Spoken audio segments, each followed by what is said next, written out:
Hello mga Katden lovers and Katden followers, panibagong updates kung saan Alden Richards nagtapat kay Miss Dr. Vicky Bello patungkol pala ito kay Kathryn. But before that, if you haven't subscribed yet to my YouTube channel, please don't forget to like, share, and subscribe at i-hit mo na rin ang notification bell for more showbiz updates. Of course, before anything else, ay nais ko po muna magpasalamat sa lahat ng mga legit viewers, subscribers, at ang lahat ng mga legit na nagmamahal at sumusubaybay sa lahat ng ating mga updates. Thank you so much sa inyong panonood. At ngayong araw, let's talk about this one dahil naispatan po itong si Miss Kathryn at Alden Richards sa terminal or sa NAIA Terminal 1 kung saan ay lumapag na po sila sa Pilipinas. So kitang-kita natin sa mga actions nila, talagang medyo pagod na rin talaga si Miss Kat, talagang medyo siya ngayon, medyo weak yung kanyang itsura dito dahil grabe naman kasi ang biyahe nila, 'di ba? From Canada, kasi 'di ba parang ang huling pinuntahan nila is yung Canada, tapos umuwi na sila ng Pilipinas dahil Alden Richards is babalik po siya sa kanya pong taping ng Pulang Araw.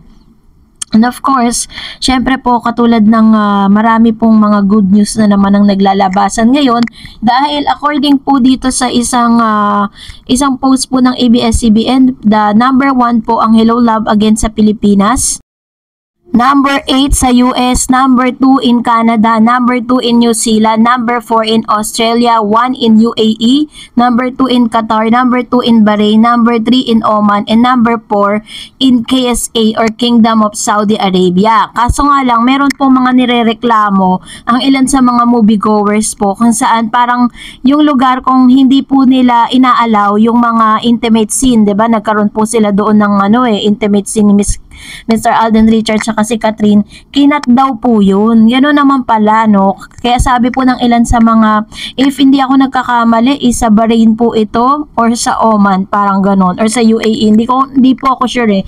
May nag-comment kasi sa comment section natin na gano'n na parang hindi nila napanood yun. So, gano'n pala yung policy. Pero ang mahalaga is nakapasok po sa bansa nila yung movie na Hello Love Again. So this time, ito na, dahil pagkatapos nga po nilang lumapag sa Pilipinas, ay aabangan natin kung ano po yung mga susunod na ganap nila dahil talagang as of this moment ay still in counting pa rin yung kanila pong Hello Love Again gross sales ng kanila pong nasabing movie. Kaya naman talagang kinukonsider po sila as the highest top grossing film of all time. At of course, ngayong araw nga ay usap-usapan din at kalat na kalat po sa social media platform ang ilan sa mga video ni Mr. Alden Richards kung saan ito po yung interview niya with Dr. Bello. Panoorin natin. But is there a particular you want somebody who's so mahinhin? You want Wala somebody naman who's do. strong? Siguro, I want someone who's very passionate about life. Ah, okay. And syempre, yung maalaga and understanding. When describe Kathryn in 3 words. Maalaga, passionate, lovable. That interview taken last parang throwback interview niya with Dr. Bello. Pero this year 2024, meron pong post itong si Dr. Bello. Kasi the last time po nag-visit si Mr. Alden Richards in preparation dun po sa kanilang movie, ay bumisita siya sa clinic ni Dr. Bello last April 4, 2024. Yan po yung nakalagay sa timeline. At may post po si Dr. Bello that she's really happy for Alden. At alam niya daw na masaya ang puso ni Alden Richards sa ngayon. Yun po yung kanyang post sa IG.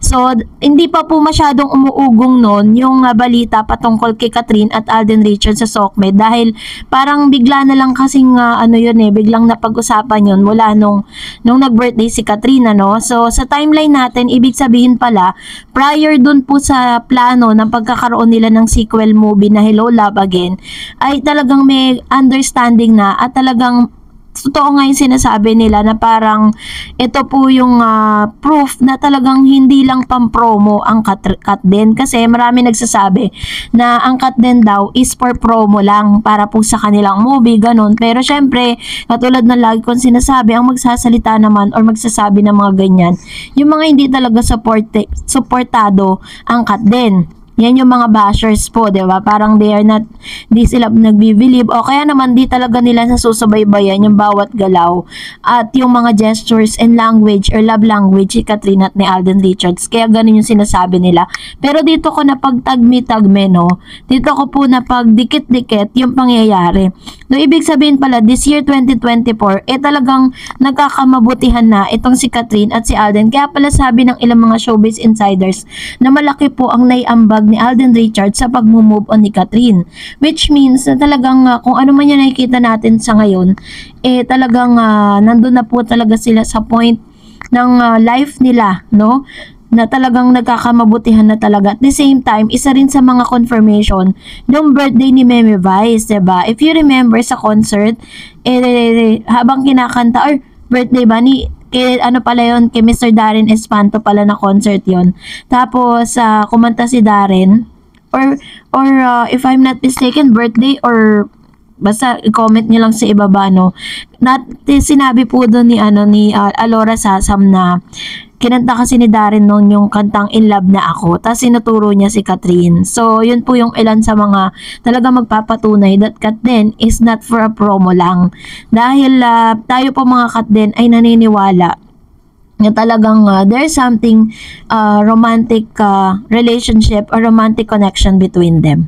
So, kayo na po ang humusga.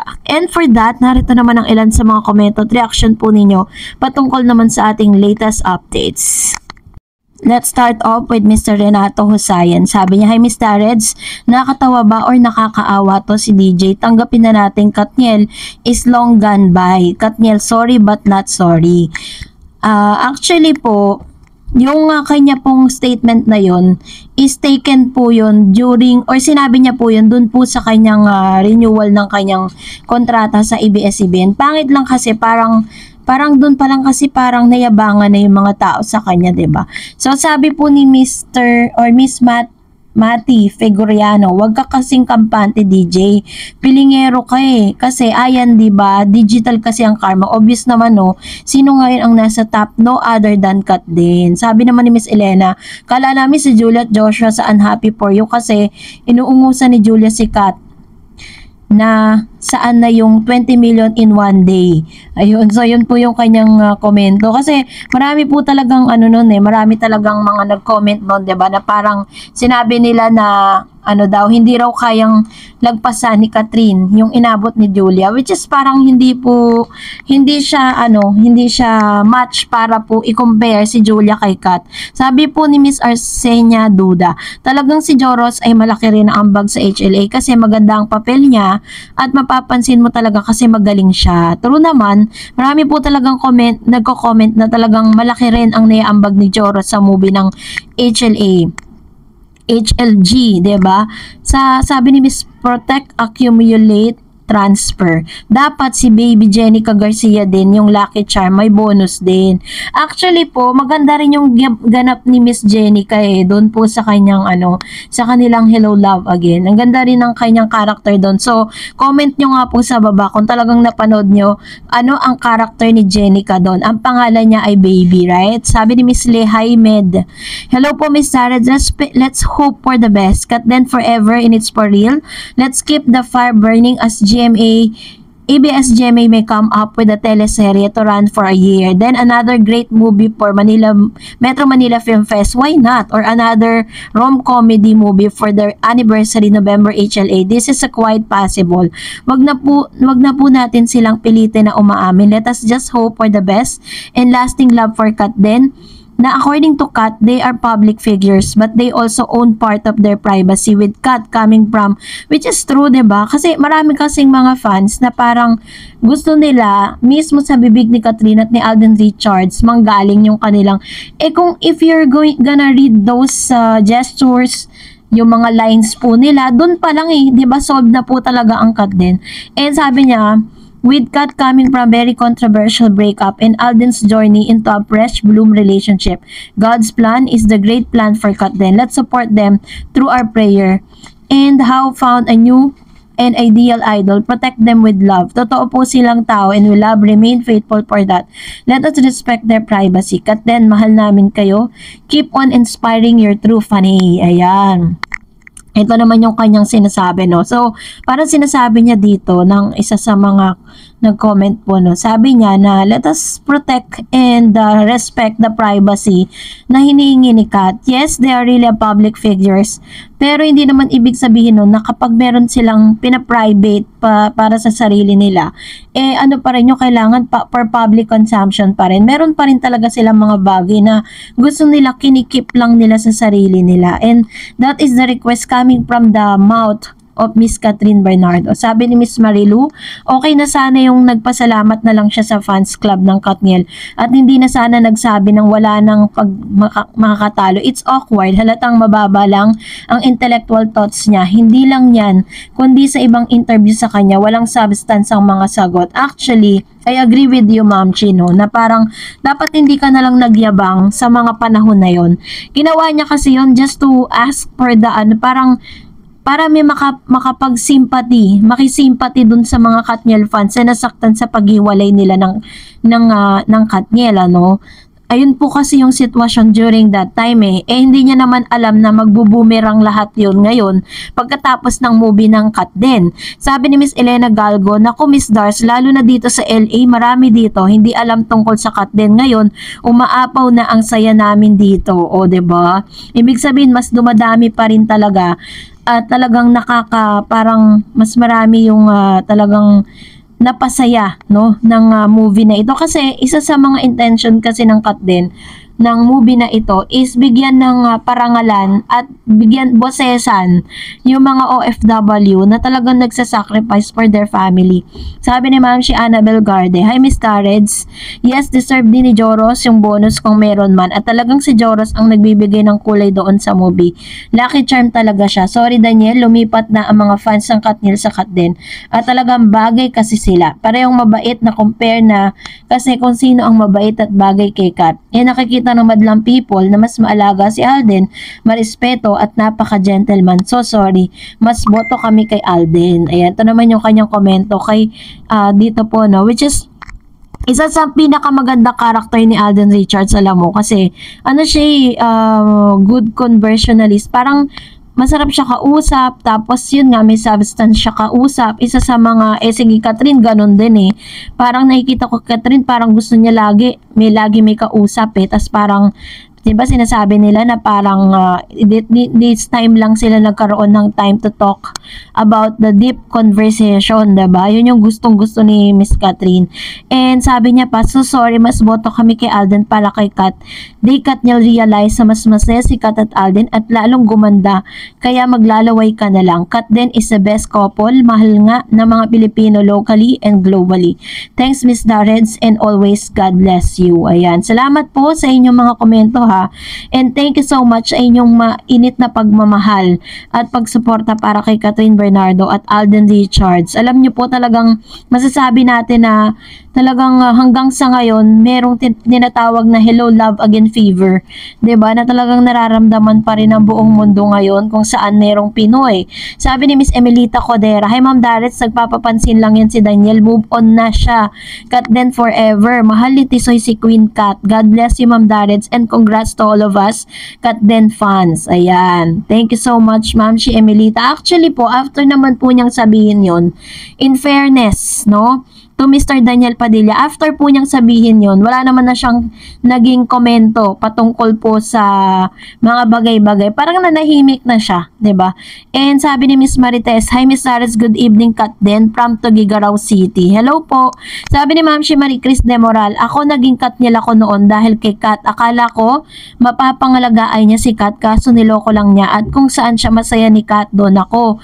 Di niya deserve ang tulad niya. Deserve ni Kat ang tulad ni Alden. Sana sila na talaga. Kat din, love you. Ayan. Salamat Ma'am si Marie Chris de Moral. No, ito yung mga dating Katniel na parang nag-shift, no, into Kat din. Kasi nga naman, 'di ba, parang kung saan naman talaga sasaya yung tao, yun ang susuportahan mo. And sabi ni Ma'am Lee Maria Lourdes, ito pa lang si Daniel ang dilulo matatalino ang Kat din fans. Ang totoong dahilan ng pagdami ng fans at patuloy na dumarami pang fans sa Kat din ay sa kadahilanang dapat ngang iduluhin or hanghaan ang Kat din kasi totoong mababait, humble at napaka-professional at parehong walang negative publicity kay mapapersonal na buhay o sa pagiging artista or maski sa pakikitungo nila sa mga fans. True. Isa yan sa mga magagandang karakter, no, na meron po si Kathryn at Alden. Isa sa mga talagang hinahangaan ng lahat is silang dalawa kasi parang grabe nila i-appreciate yung mga supporters nila. Never po silang nang isnab at never po silang yung parang hindi napagbigyan yung mga fans. And then sabi pa niya, hanga rin lang tayo doon sa taong dapat at totoong kahanga-hanga, di po ba? At yun na yung Kat Den Love Team. Billions ang kinita ng pelikula in just 10 days. Wala pang nakagawa nun.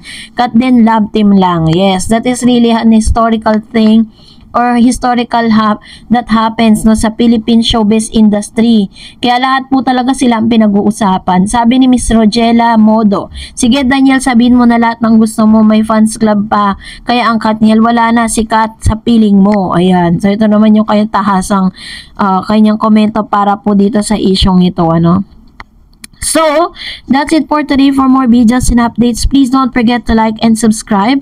And please don't forget to follow my Facebook page, Dar Eds TV. God bless everyone!